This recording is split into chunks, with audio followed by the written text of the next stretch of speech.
She didn't scream immediately. That's what made it worse. Most people think chaos starts with noise, raised voices, broken things, public embarrassment. But real chaos? It starts in silence.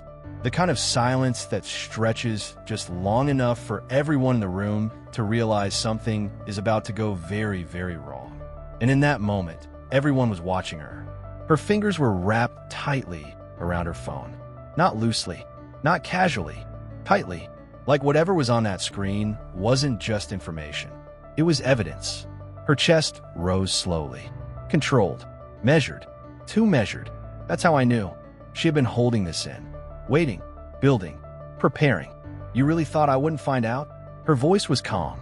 Not emotional. Not yet. That came later. I didn't answer. Not because I didn't have one, but because I knew something she didn't. And timing matters more than truth. The room didn't move. Not physically, but everything had already shifted. The staff standing near the back, still. Her friend by the bar, frozen. Even the music felt like it had stepped back.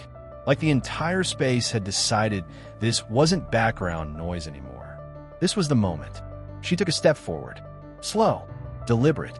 Late nights, she said. Another step. Secret calls. Closer now. Disappearing for hours. Her voice cracked slightly. And you thought I wouldn't notice? Now she was right in front of me. Close enough to search my face. Close enough to expect something. Guilt. Fear. A reaction. Anything. But I didn't give her that. Not yet. Instead, I looked at her the same way I always did. Steady. Measured. Unmoved. And that was her breaking point. Who is she? There it was. The question she had been holding on to. The one that mattered more than everything else she had said. I could have answered. I could have ended it right there. Cleared everything. Explained. But I didn't.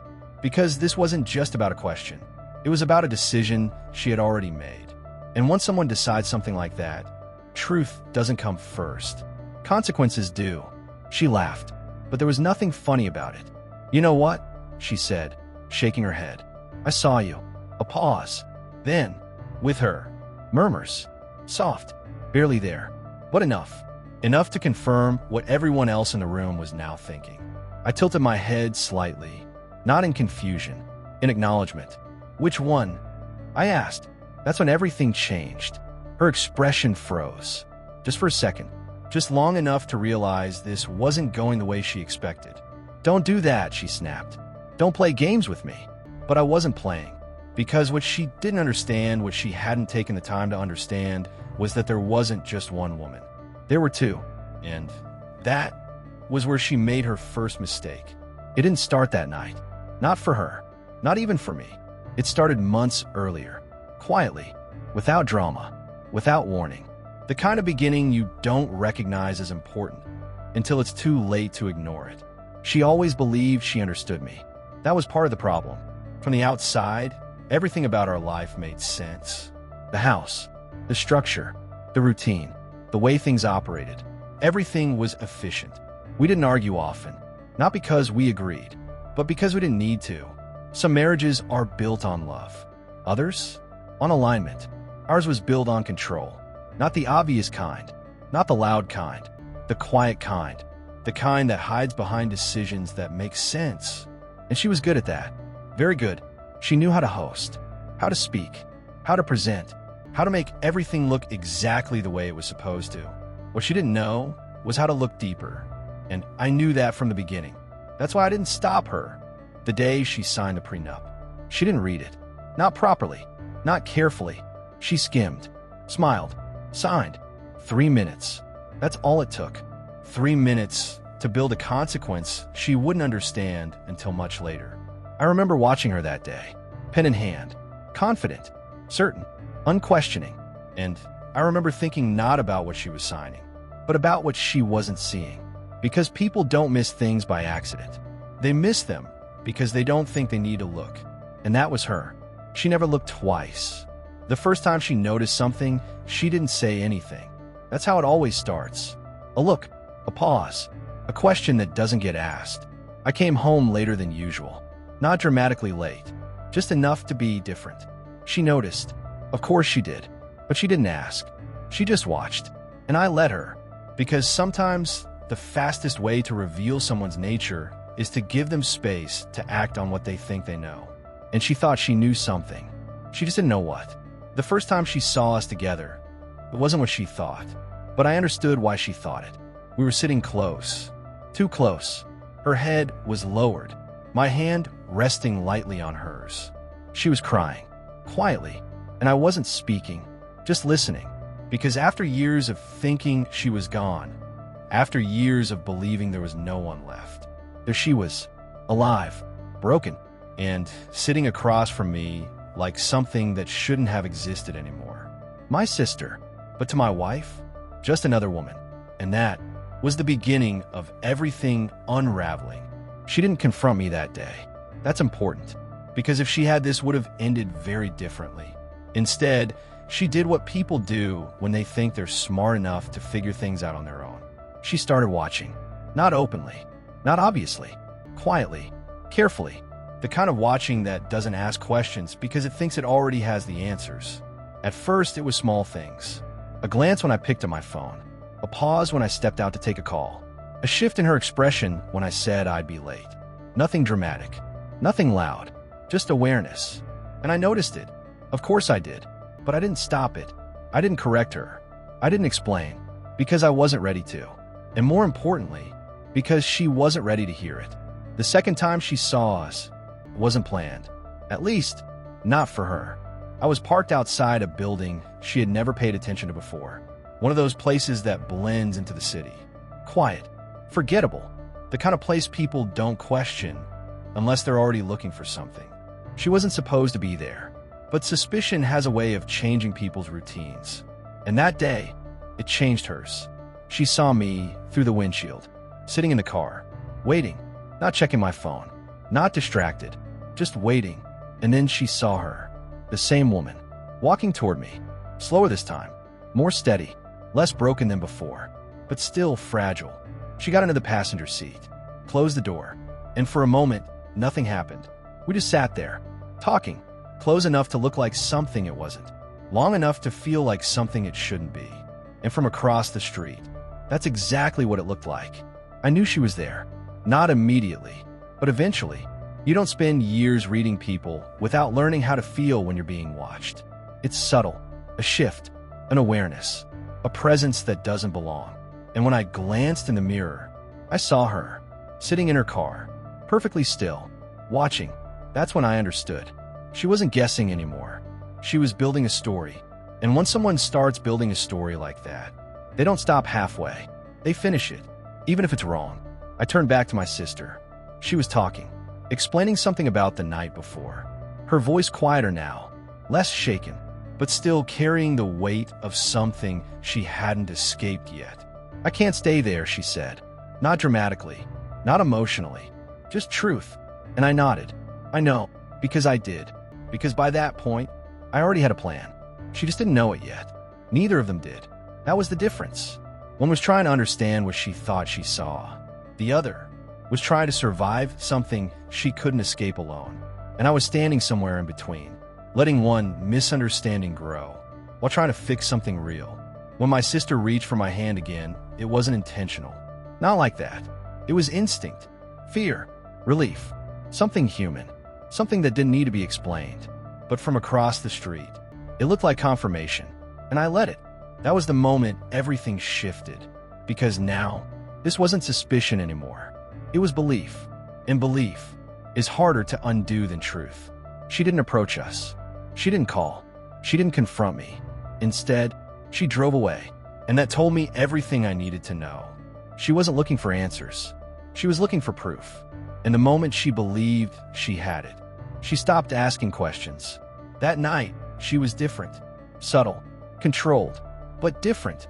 She spoke less, watched more, listened in a way that wasn't natural. Not present, not engaged, just collecting. "You're working late again?" she asked. Casual, too casual. Yes. No explanation, no detail, just enough. She nodded, smiled slightly, but it didn't reach her eyes. And that's when I knew she had already decided. The next morning, she woke up earlier than usual, got dressed faster, left before I did. That wasn't her routine.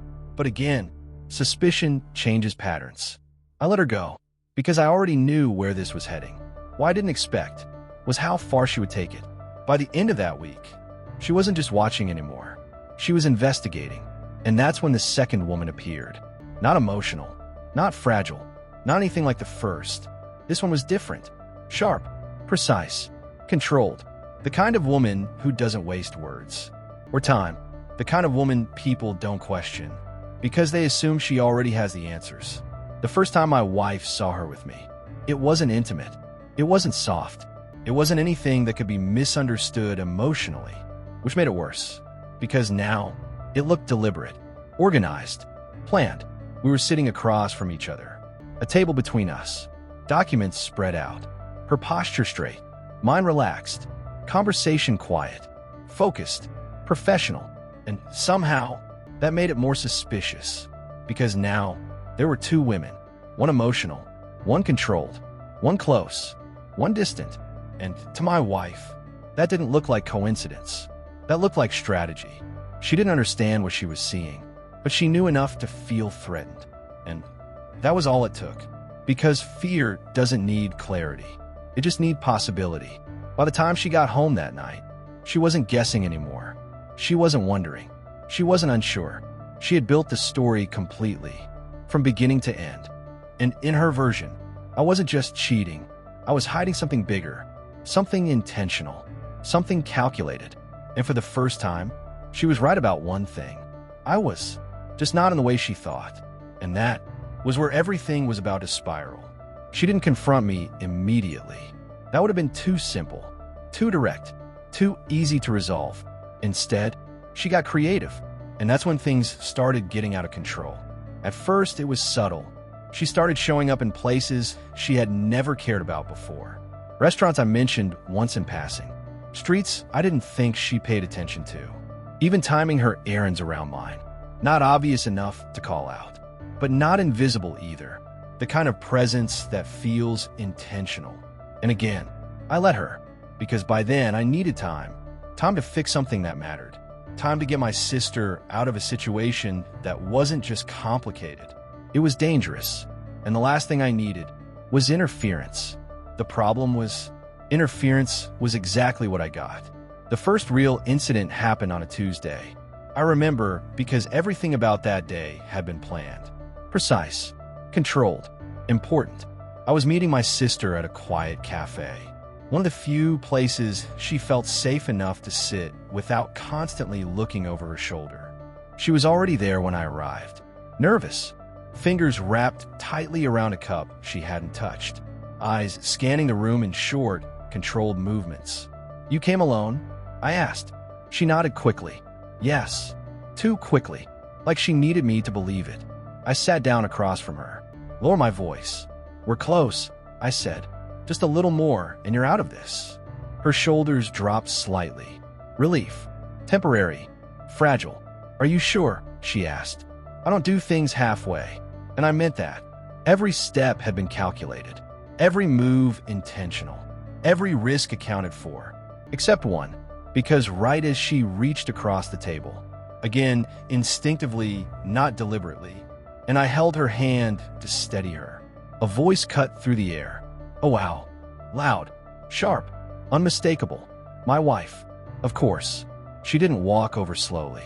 Didn't hesitate. Didn't observe. She moved straight toward us like she had been waiting for this moment. Like everything she had built in her mind had finally found its stage.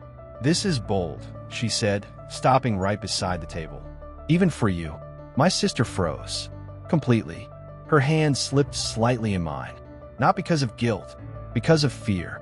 And my wife noticed that. Of course she did. But she interpreted it wrong. "Wow," she laughed lightly. "She looks nervous. Should she be?" I stood up slowly. Not reactive. Not aggressive. Just controlled. "This isn't what you think," I said. And for the first time since all of this started, it was true in the way she needed it to be. But she didn't hear it. Because by then, she wasn't listening anymore. "Please," she said, waving her hand dismissively. "Don't insult me." Her eyes moved between us. Sharp. Scanning.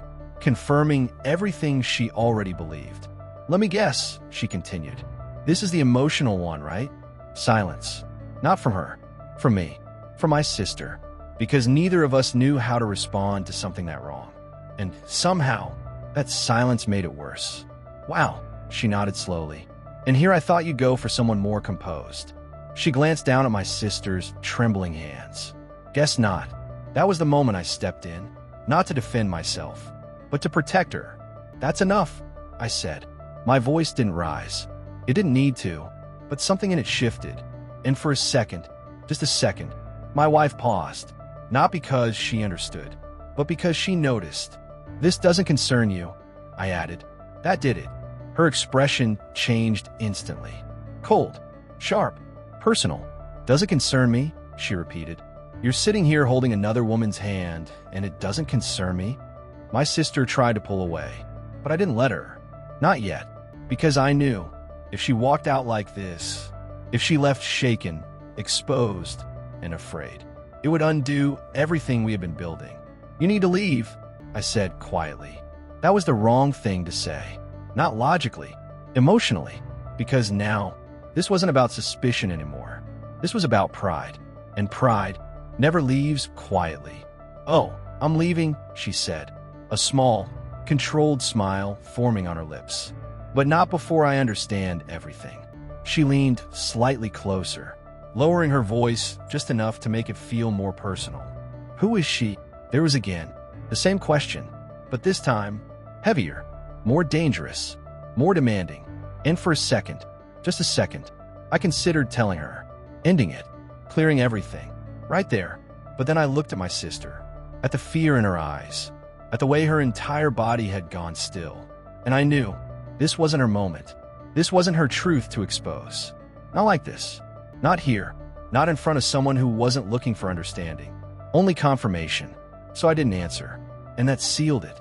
My wife straightened slowly. Not at once. Like everything had just been confirmed exactly the way she expected. Okay, she said softly. Too softly. And that was worse. Because softness like that isn't calm. It's controlled anger. The kind that doesn't explode immediately. It waits, builds, plans. I get it now, she continued. And the truth was, she didn't. Not even close. But she believed she did. And belief is powerful enough to make people do things they can't take back. She stepped back, looked at me one last time. Not hurt, not confused. Certain. I hope she's worth it, she said. Then turned and walked away. Just like that. No scene, no shouting, no drama. And somehow, that was worse than anything she could have done. Because silence like that means something is coming. Something bigger. Something irreversible. I sat back down slowly. My sister was still frozen. What just happened? She asked quietly. I exhaled. Long. Measured. She misunderstood, I said. But even as I said it, I knew this wasn't just a misunderstanding anymore. This had moved past that. This was now a story she was going to finish, no matter what the truth was. And the problem with stories like that is that they don't need facts. They just need a direction. And she had one. By the time she got home that night, she wasn't reacting anymore. She was preparing. And I knew whatever came next wasn't going to be small. She didn't explode. That was the first mistake I almost made thinking she would. No yelling. No thrown accusations. No dramatic confrontation when I got home that night. Instead, she was calm. Too calm. Sitting exactly where she always sat. Legs crossed. Phone in her hand. A glass of wine resting untouched beside her. Waiting. You're late, she said, not looking up. Yes. No explanation. She nodded slightly, like she had expected that answer. Of course she had, because now, this wasn't about what I said. It was about what she believed. And belief doesn't need confirmation. It just needs consistency. How was your day? She asked. That one almost made me pause. Not because of the question, but because of the tone.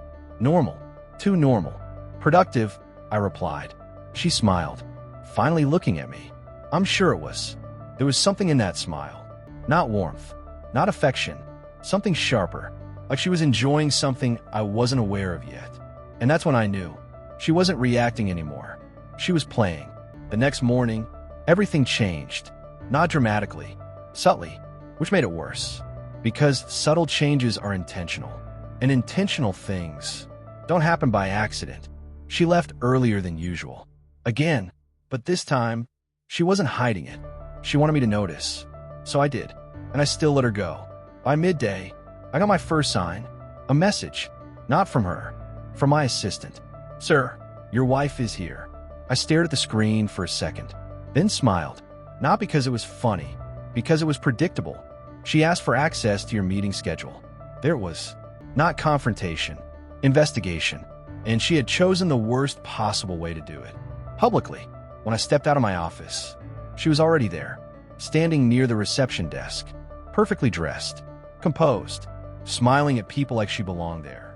And technically, she did, but the way she stood, the way she carried herself, this wasn't a visit. This was surveillance. "You didn't tell me you'd be in today," I said. She turned, smile immediate. "Oh, I thought I'd surprise you." Of course she did. "Thought we could have lunch," she added. Too light, too easy, too intentional. "I'm busy. Cancel it." That came fast, too fast, like she had rehearsed it. I held her gaze for a second, and then, "I can't." A pause, just enough to irritate her. "Why?" she asked. There it was. The first crack. "I have a meeting." "With who?" And there it was. No hesitation. No attempt to hide it anymore. Direct. Focused. Personal. I didn't answer. Not because I couldn't, but because I wouldn't. And she noticed that. Of course she did. "Right," she nodded slowly. "Of course you do." That tone again. That quiet certainty. Like she had already filled in the blank herself. And she had. Wrongly. What I didn't expect was what she did next. She didn't leave.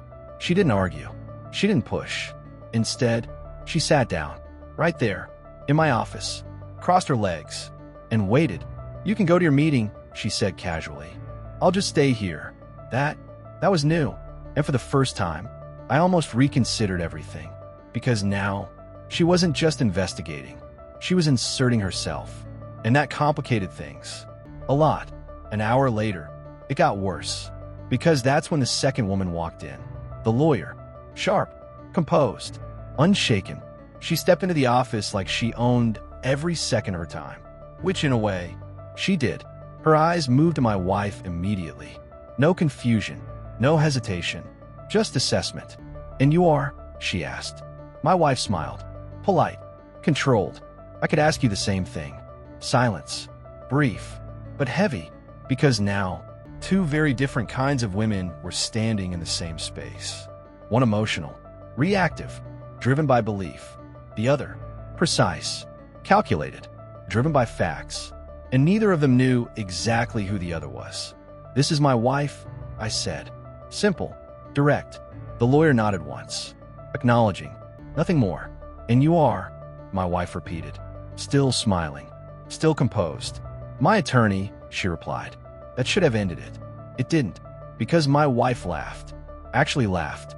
"Oh wow," she said, shaking her head slightly. "Of course you are." There it was. The conclusion. The completely wrong, completely confident conclusion. "You hired a lawyer for this?" she continued. "That's impressive." The attorney didn't react, didn't correct her, didn't engage. She simply turned to me. "We need to talk." Professional, focused, ignoring everything else. And that made it worse. Because now, to my wife, this looked like coordination, secrecy, planning, exactly what she had convinced herself of. "You're not seriously continuing this meeting," my wife said. I looked at her, then at the lawyer, then back at her. "I am." That landed, harder than anything else so far. Because now, this wasn't just suspicion. This was priority. And she wasn't it. Her smile disappeared. Not completely, but enough. Enough for the room to feel it. "Wow," she said quietly. "You're not even trying to hide it anymore." And again, she was wrong, but not in a way that mattered to her. Because now, she didn't want the truth. She wanted confirmation. And everything she saw gave it to her. She stood up slowly, smoothing out her dress, regaining control, or at least pretending to. "This is actually perfect," she said, more to herself than to me. "Now I don't even have to guess." There it was. Final. Sealed. Decided. She picked up her bag, walked toward the door, then paused, just for a second, and looked back. "You really should have been more careful," she said, then left. Silence. Real silence this time. The kind that doesn't hold tension. It holds consequence. The lawyer looked at me. She doesn't know, she said. No. And she's making assumptions. Yes. A pause. Then, that works in our favor. I nodded. Because it did. Because everything she had just done, everything she believed she had confirmed, everything she was about to act on, was about to trigger something she had never even considered. And the worst part? She thought she was winning. That was the dangerous part. Not the accusations. Not the assumptions. Not even the fact that she was wrong. It was the confidence. The way she moved now lighter. Sharper. Certain. Like everything had finally clicked into place. Like she had been patient long enough, and now she had the truth. Or at least, what she believed was the truth. And belief like that doesn't slow people down. It speeds them up. That night, she didn't wait for me. Didn't ask where I was. Didn't send a message. When I got home, she wasn't there. That alone told me everything. Because for the first time since this started, she wasn't watching me anymore. She was acting. By the next morning, I knew exactly how far she had taken it. Not because she told me. Because of who did. Sir, there's been a situation. My assistant's voice was careful. Measured.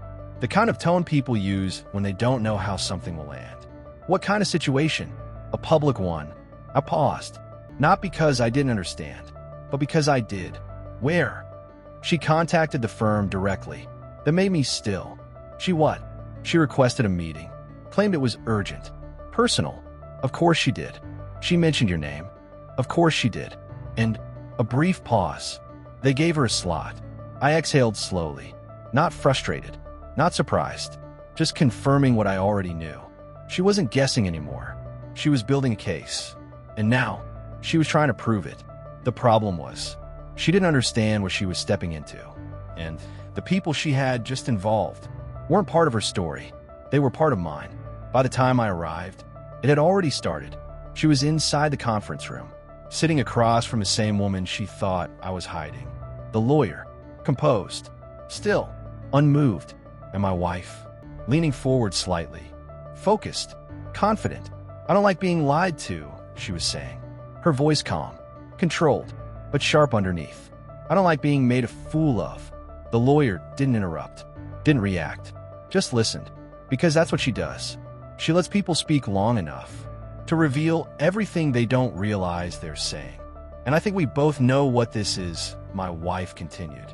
A small smile, satisfied, like she had already won. You're not just his attorney. Silence. Heavy, but not tense. Measured. Because now, this wasn't about emotion. This was about precision. The lawyer folded her hands lightly on the table. And what exactly do you think I am? She asked. My wife didn't hesitate. That depends, she said. Are you the one he's hiding, or the one helping him do it? There it was. Clear, direct, completely wrong, but delivered with absolute certainty. And that's what made it dangerous. Because people like her, when they believe something strongly enough, don't question it. They defend it, even when it starts falling apart. I stepped into the room, quietly, not rushing, not interrupting, just entering. And the moment she saw me, she smiled, like everything had just aligned perfectly. Good, she said. You're here. Of course I was. You might want to sit down, she added. That almost made me pause. Almost. Because that tone, that calm, controlled confidence, meant she thought she was about to deliver something significant, something final, something that would shift everything in her favor. I didn't sit. I'm fine, I said. A flicker of irritation crossed her face. Gone just as quickly. Suit yourself, she replied. Then she turned back to the lawyer. I think it's time we stop pretending, she said. The lawyer didn't move, didn't respond, just watched and waited, because she already knew where this was going. And she also knew it wasn't going to end the way my wife expected. I know about the meetings, my wife continued. The late nights. The secrecy. Her voice gaining momentum now. Confidence building with every word. I've seen you together. She glanced at me briefly, satisfied, then back to the lawyer. So let's not waste time, she said. I want to know exactly what you are to him. Silence. Longer this time. Not because there wasn't an answer. Because the answer was about to change everything. The lawyer leaned back slightly. calm, composed, unbothered. "I'm exactly what I said I was," she replied. "His attorney." My wife smiled, slow, disbelieving. "Right," she said softly. "And I'm supposed to believe that?" "You don't have to believe anything," the lawyer said. "You just have to understand the consequences of what you're implying." That landed. Not fully, but enough to create a small shift. A crack. "What exactly am I implying?" my wife asked. Still confident, but now slightly more careful. The lawyer turned her gaze directly to her. "You've made multiple public accusations," she said, "requested formal documentation under false pretenses, and attempted to establish a narrative that directly involves me in a personal relationship with my client." A pause. "Then, that has legal implications." There was the first moment something real entered the room. Not emotion, not assumption, reality. My wife blinked. Once. Slowly. But she didn't back down. Because she couldn't. Not now. Not after everything she had already set in motion. "So what?" she said. "You expect me to just ignore what I've seen?" "No," the lawyer replied calmly. "I expect you to understand what you've done." That was the moment the shift began. Subtle, but real. Because for the first time, this wasn't going the way she had planned. I stepped forward slightly. Not to interrupt. Not to take over. Just to be present in it. "You should have asked," I said. Quiet. Simple. Direct. Her eyes snapped to mine. "Asked?" she repeated. "Asked what? If you're cheating on me?" "No," I said. "Asked before you decided." That hit. Harder than anything else so far. Because now, this wasn't about her evidence. It was about her choice. And she felt that. I could see it. The hesitation. The smallest flicker of doubt. But it didn't last. Because pride doesn't let doubt grow. "Then tell me," she said. There it was. The demand. The challenge. The moment everything had been building toward. Who are they? Plural. Because now, even she understood. There wasn't just one. There were two. And this time, I answered. "The first one," I said slowly, "is my sister." Silence. Complete. Total. The kind of silence that doesn't just fill a room. It stops it. Her expression didn't change immediately. Because her mind hadn't caught up yet. Hadn't processed it. Hadn't decided what to do with it. "What?" she said. Quiet. Almost automatic. "She's my sister," I repeated. "She was separated from me when we were children." A pause. I thought she was dead. That landed. Deeper. Heavier. Real. And for the first time since this started, her certainty cracked. Not completely, but enough. Enough for something else to slip in. Confusion. "And the second?" she asked. Quieter now. Less confident. Less certain. I glanced briefly at the woman beside me. Then back at her. My attorney. Simple. Uncomplicated. True. And just like that, everything she had built, everything she had believed, everything she had acted on, started collapsing under its own weight. Because now, there was no affair, no secret relationship, no hidden betrayal, just truth and consequences. And she was standing right in the middle of both. And for the first time, she had nothing to say. Not immediately, not instinctively, not even defensively. Because everything she had built, every assumption, every conclusion, every step she had taken with absolute certainty had just been pulled out from under her. And the worst part? There was no one to blame for it. Except herself. Her lips parted slightly, like she was about to speak. Then stopped. Because what do you say when the story you've been telling yourself turns out to be wrong? Not partially, not slightly, completely. "That's not," she started. But the sentence didn't finish. Because even she could hear it. How weak it sounded. How unsure. How far it was from the confidence she walked in with. I didn't interrupt. Didn't correct. Didn't add anything else. Because this part needed to land fully. Without help. Without interference. Without anything softening it. She tried again, glancing briefly at the lawyer, then back at me. "That doesn't explain." "It explains everything," I said. Calm. Even. Final. And that was it. That was the moment the room shifted completely. Not in tension, not in conflict, but in clarity. Because now, there was nothing left to misunderstand. Only things left to face. Her eyes moved again. Not searching anymore. Processing. Rebuilding. Trying to take everything she had believed and fit it into something new. Something that made sense. Something that didn't make her feel like she had just made a mistake she couldn't undo. "You should have told me," she said finally. There it was. The fallback. The last place people go when they realize they were wrong. Shift the responsibility. Move the weight. Make it about what wasn't said instead of what was assumed. "I did," I replied. She frowned. "No, you didn't. I told you what mattered." "That matters," she snapped, the edge returning desperation disguised as anger. "Yes," I said, "and you didn't ask." That hit, because it was true, because she hadn't, because she had chosen certainty over clarity. And now, she had to sit with that. Silence stretched again, but this time, it wasn't heavy. It was exposing, because now, everything was visible. Not just what I had done, but what she had done. And the difference between those two things was about to matter more than anything else. The lawyer shifted slightly in her chair. Not uncomfortable, just precise. "Now that everything is clear," she said calmly, "we should address the other issue." My wife blinked. What other issue?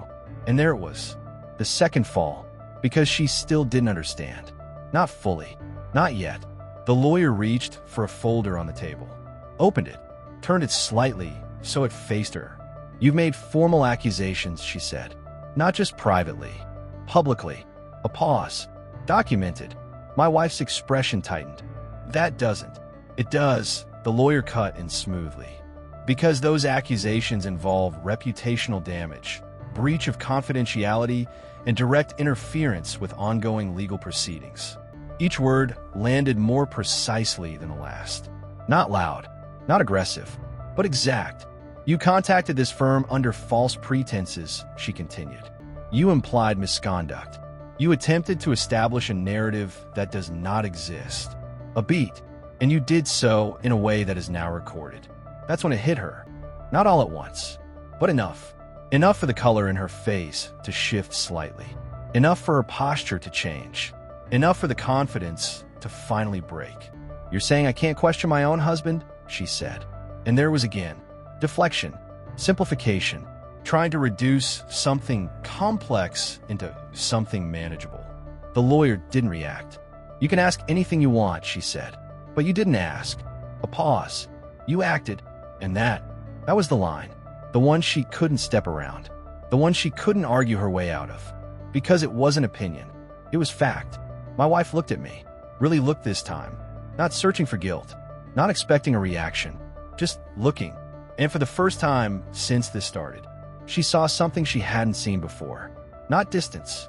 Not secrecy. Not avoidance. Control. Not over her. Over the situation. Over everything. "You knew," she said quietly. It wasn't a question. I didn't answer immediately, because timing still mattered. "Yes," I said finally. That was all it took. Her breath caught slightly. "You knew what I thought." "Yes. And you let me—" She didn't finish the sentence. She didn't need to. "Act on it," I completed. Silence. But this time, it wasn't confusion. It was realization. Because now, she understood something she hadn't before. This hadn't just happened. It had unfolded. And she had played her part in it. Exactly the way it needed her to. "That's not fair," she said. But even she didn't believe it. "Fair," I repeated. "Calm. Measured. You made a decision without understanding the situation. You acted on that decision. And now you're facing the outcome." A pause. "That's not unfair." That was the final shift. Because now, there was no space left to argue. No space left to reframe. No space left to escape it. Only one thing left. Consequences. The lawyer closed the folder. Slowly. Deliberately. "Based on the prenup you signed," she said, "these actions trigger specific clauses." My wife's eyes flickered. Just slightly. Because now, something deeper was being touched.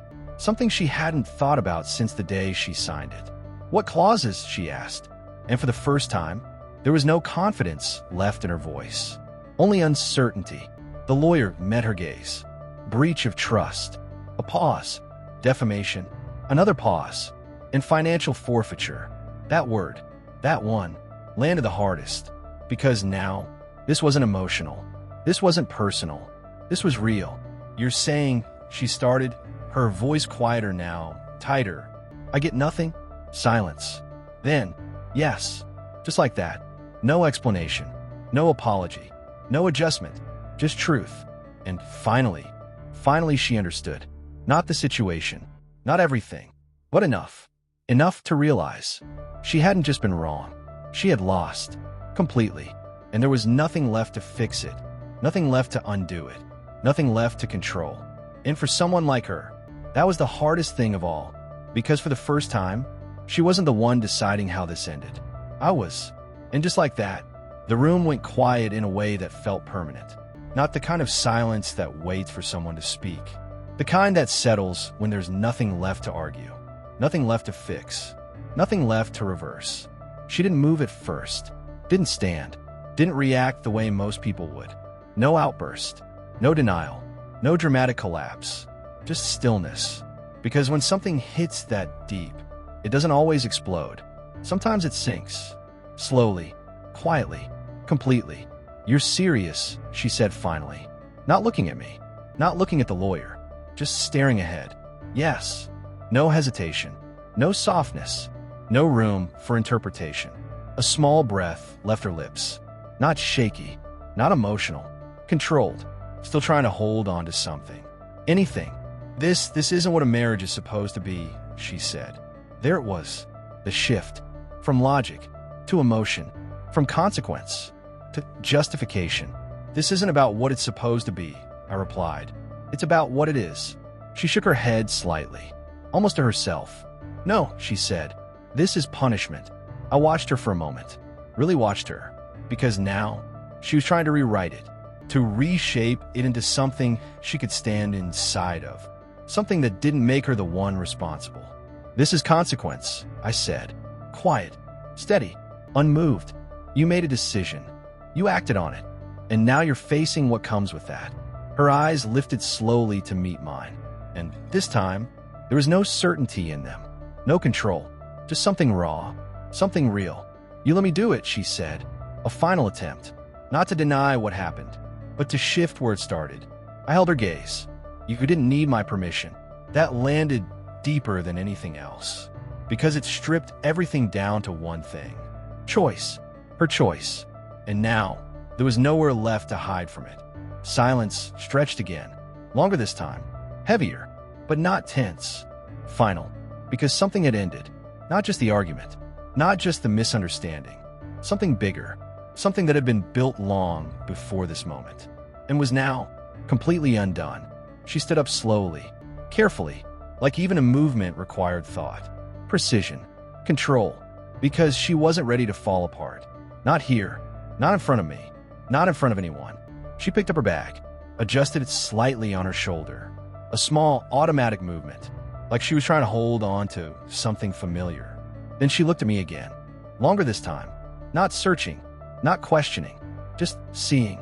And for the first time, she saw me clearly. Not the version she had built in her head. Not the one she thought she understood. The real one. The one she never took the time to look at closely enough. "This was never going to work, was it?" she said quietly. Not bitter. Not angry. Just honest. I didn't answer immediately. Because the truth, the real truth, isn't always simple. But in this case, it was. "No," I said. And that was it. No explanation. No elaboration. No attempt to soften it. Because there was nothing left to protect. Nothing left to preserve. Nothing left to pretend. She nodded once. Slow. Accepting. Or at least, understanding enough to stop fighting it. "Okay," she said. Just that. No drama. No tears. No scene.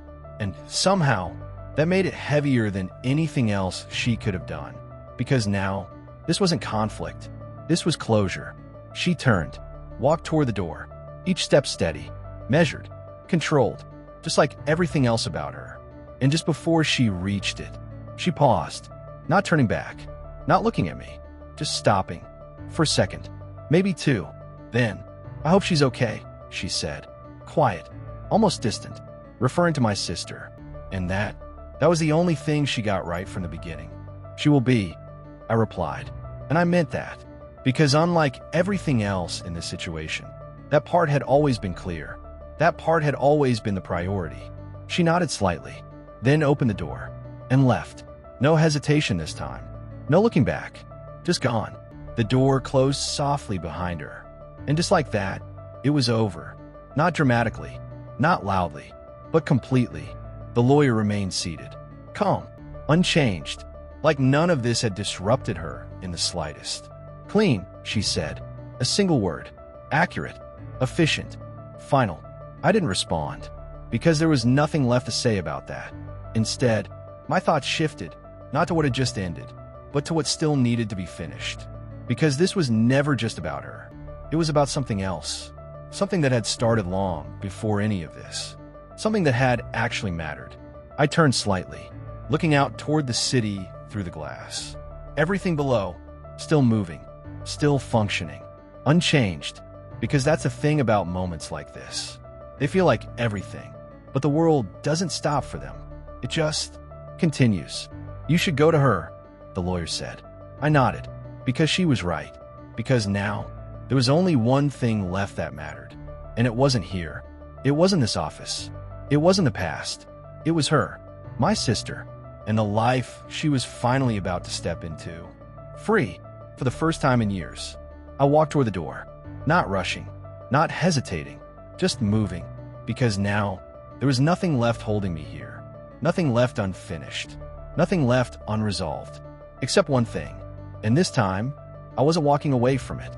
I was walking toward it, and for the first time in a long time, everything was exactly where it needed to be. But what I didn't realize then was that this wasn't just the end of something. It was the beginning of something else. Because while she thought she had lost everything, she wasn't the only one who had changed. I had too. And sometimes, the most dangerous shift is the one you don't notice until it's already happened. I found her exactly where I told her to wait. Same building, different room, smaller, quieter, safer. The kind of space that doesn't ask questions because it already understands what it's meant to hold. She was sitting by the window, not looking out, just sitting, hands folded loosely in her lap. Still, too still, like she hadn't fully allowed herself to believe it yet. That it was over, that she was out, that no one was coming through the door to take that away from her. I paused for a second before stepping in. Not because I wasn't sure, because I was. Because moments like this, you don't rush them. You don't interrupt them. You let them breathe. She looked up when she heard me. And for a second, just a second, there was hesitation in her eyes. Not fear. Not exactly. Something softer. Something uncertain. Like she didn't know if this version of reality would hold. Is it done? She asked. Quiet. Careful. Like even the question needed permission. I stepped closer. Yes. That was all it took. Her shoulders dropped. Not dramatically. Not visibly enough for anyone else to notice. But I did. Because I had learned to read the smallest changes. The quiet ones. The ones that matter. She exhaled slowly. Long. Like she had been holding something in for years without realizing it. And only now, it had somewhere to go. He won't. She started, then stopped. Couldn't finish it. Because she didn't need to. No, I said. He won't. Silence settled between us. But this time, it wasn't heavy. It wasn't tense. It was new. Like something had been removed. Something that had been pressing down for too long.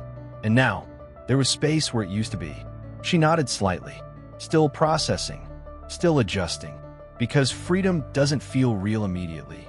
Sometimes, it feels unfamiliar first. I didn't think, she said quietly. Then stopped again. Her words catching somewhere between what she felt and what she could say. I know, I replied. Because I did. Because she wasn't just leaving a situation. She was leaving a version of herself that had been shaped by it. And that doesn't disappear overnight. It takes time. It takes distance. It takes safety. You don't have to stay here, I added. Everything's arranged. Her eyes lifted to mine again. Questioning, not doubting. Just adjusting to the idea that things could actually be stable now. Where would I go? She asked. That question, simple as it was, carried more weight than anything else. Because for her, that had never been an option. Not really. Not freely. Wherever you want, I said. And I meant it. Fully. Completely. Without condition. She held my gaze for a second longer. Then looked away. A small, almost disbelieving breath leaving her lips. That's new, she said. Yes. Then, will you stay? She asked. That one was different. Not about safety, not about fear. Something else. Something more human, more grounded, more real. I didn't answer immediately, because this time, it wasn't automatic. It wasn't just about what needed to be done. It was about what came next. And that was something I hadn't fully stepped into yet. I'll make sure everything is settled, I said. Honest, but not complete. She nodded, understanding more than I said. Because people like us, we learn to hear what isn't spoken just as clearly as what is. You have your own life, she said quietly. Not accusing, not questioning, just acknowledging. And for the first time, that landed differently. Because before, my life had been structured, defined, controlled, predictable. Now it wasn't. Not entirely. Not anymore. I do, I replied. But even as I said it, I knew that version of it was gone. She stood slowly, carefully, still adjusting to the feeling of movement without tension, without anticipation, without waiting for something to go wrong. Thank you, she said. Simple, direct, real. I shook my head slightly. You don't need to thank me. A small pause. Then, I do, and that was it. No more words. None needed. Because everything that mattered had already been said or understood. She stepped past me, not rushing, not hesitant, just moving. And for the first time, her steps didn't carry weight. They didn't carry fear. They didn't carry anything she was trying to escape. They just carried her forward. I watched her go, not because I was unsure, but because I needed to see it, to know it was real, to confirm that something I'd spent weeks, months building had actually worked, that she was actually free. And when the door closed behind her, I finally allowed myself to stand still, just for a moment, because everything that had needed to be done was done, completely. And for the first time in a long time, there was nothing left to manage, nothing left to control, nothing left to fix, just space. And that's when it hit me, not sharply, not suddenly, but clearly, that this wasn't just about ending something. It was about what came after. Because when you remove structure, when you remove control, when you remove everything that kept your life contained, what's left is choice. And I hadn't made one of those in a long time. Not freely, not without calculation, not without considering every possible outcome. But now, there was nothing left to calculate, nothing left to protect, nothing left to anticipate. Just me and whatever came next. I stepped out of the room, the hallway quiet, the building still, everything exactly where it had been before. But none of it felt the same, because I wasn't. And somewhere in the back of my mind, something shifted, not loudly, not urgently, but enough to recognize it, enough to know this wasn't the end of the story. It was just the part where everything resets. And sometimes, that's where the real story begins. Because when everything is stripped back, what you choose next says more about you than anything that came before. And for the first time, I wasn't choosing out of necessity. I was choosing because I could. And that changes everything. I thought it was over. That everything that needed to end had ended. That everything that needed to be fixed had been handled. Clean, precise, controlled, the way I always do things. But I was wrong. Because control doesn't disappear all at once. It lingers, quietly, in the decisions you don't realize you're still making, in the way you move, the way you think, the way you expect things to unfold. And for the first time, something didn't. It happened a week later. Nothing dramatic, nothing planned, just unexpected. I saw her again, not the way I had before, not in chaos, not in confrontation, just standing there, calm, different, like something in her had settled into place. And for a moment, I realized something I hadn't considered before. She wasn't the only one who had lost control. I had too, not in a way that broke me, in a way that changed me. Because for the first time, I had done something without calculating the outcome, without controlling every variable, without making sure I couldn't lose. And that was new, dangerously new, because people like me don't change easily. We don't shift. We don't let things in unless we understand them fully, unless we can control them, unless we can walk away from them. But this time, I hadn't. And standing there, watching everything I had built settle into something I didn't plan, I finally understood something. I wasn't untouchable. Not anymore. Not after her. She thought I was cheating. She thought she had everything figured out. She thought she understood the game. But the truth was, there was never a game. There was only one thing she never saw coming. Not the lawyer. Not the prenup. Not even my sister. Me. Because I wasn't hiding anything. I was protecting something. And by the time she realized the difference, it had already cost her everything. But what I didn't expect, what I never planned for, was this. She wasn't the only one who changed. I did too. And sometimes, that's the part no one sees coming.